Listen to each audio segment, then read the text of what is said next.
Assalamualaikum warahmatullahi wabarakatuh.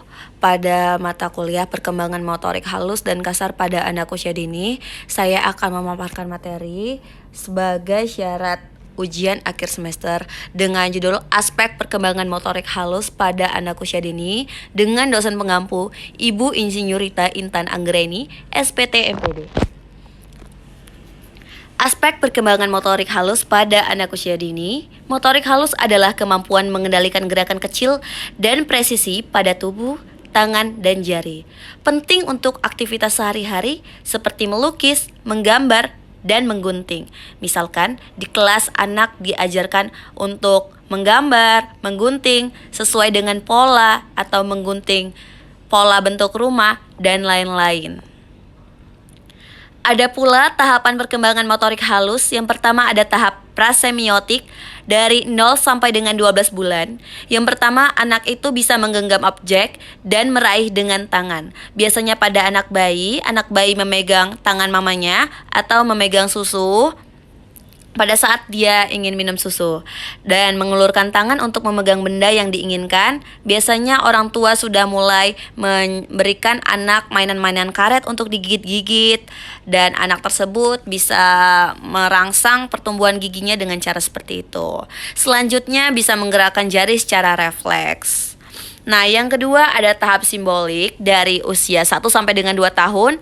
Anak bayi menggunakan jari untuk menunjuk objek. Anak tersebut sudah mulai tahu, misalkan diajak ke toko mainan, dia menunjuk itu mungkin dia menginginkan mainan itu agar dibelikan oleh mamanya. Kemudian bisa menggunakan pensil untuk menggoreskan garis kasar atau mungkin membuat coretan yang bermakna yang mungkin sesuai dengan imajinasi dia, walaupun di coretan tersebut belum terdapat bentuk apapun yang mungkin kita lihat dengan mata, tapi anak tersebut bisa bereksplor dengan gambar dia.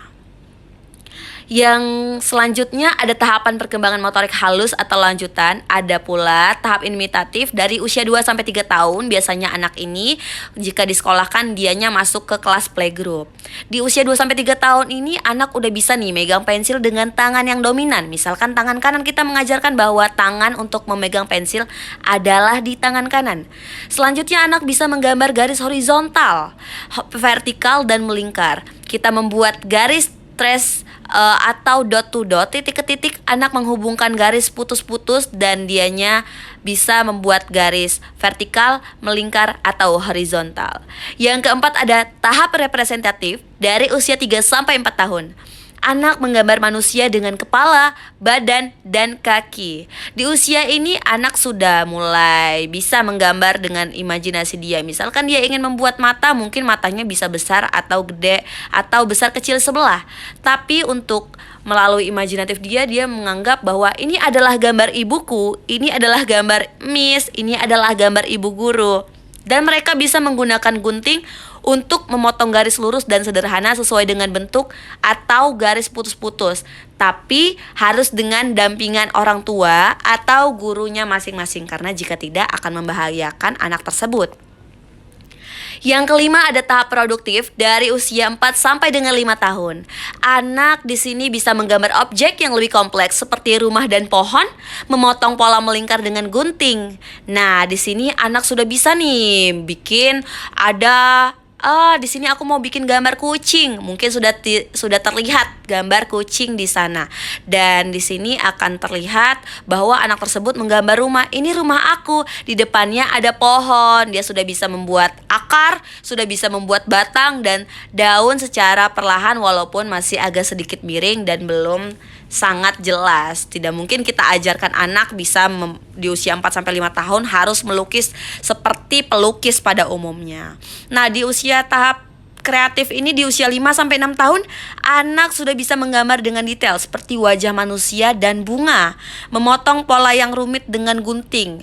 Misalkan kita suruh dianya menghubungkan suatu gambar, atau ini yang di sebelah kanan adalah kepala kambing, yang di sebelah kiri ekornya. Jadi kamu gunting terus kamu sambungin ke kertas sebelahnya polanya ya. Nah, anak sudah bisa seperti itu, membuat seperti itu. Sudah bisa juga membuat wajah manusia seperti mamanya. Mamanya kepalanya mungkin lebih besar daripada adik bayi yang dia punya. Dan bisa juga menggambar bunga. Di dalam bunga itu pada bunga ada batang, ada daun, ada akar, dan aku mau warnanya warna coklat soalnya dianya kering, nggak disiram-siram seperti itu. Nah, untuk faktor yang mempengaruhi perkembangan motorik halus ada faktor biologis. Faktor biologis itu bisa terdapat di sistem saraf dan otot yang matang. Kalau anak tersebut terus dilatih dengan geraknya dan fisiknya tidak terbatas, dia akan semakin cepat perkembangan motorik halusnya. Dari tingkat kematangan fisik juga bisa terlihat. Dari faktor lingkungan, anak tersebut sering nggak sih diajak bermain dengan orang tuanya atau dibawa ke ruangan di luar? Enggak. Jadi anak tersebut bisa melihat secara langsung, oh anak-anak yang lain, teman-teman yang lain main, aku mau ikutan main ah. Jadinya itu adalah stimulus dari motorik halus yang memadai. Nah, aktivitas bermain yang melibatkan penggunaan tangan, kita bisa ajak anak bermain play-doh, bermain balok, membangun yang menggunakan tangan mereka. Jadi mereka semakin terstimulus agar perkembangan motorik halus mereka menjadi lebih matang. Untuk kesimpulannya, perkembangan motorik halus pada anak usia dini ini penting banget untuk kemampuan sehari-hari. Dan perlu banget nih mendukung dan merangsang anak dalam aktivitas yang melibatkan motorik halus. Gak apa-apa sesekali kita ajak anak ke dapur untuk melihat apa sih yang mama lakukan di dapur. Oh, mama sedang memasak itu masukin bumbu.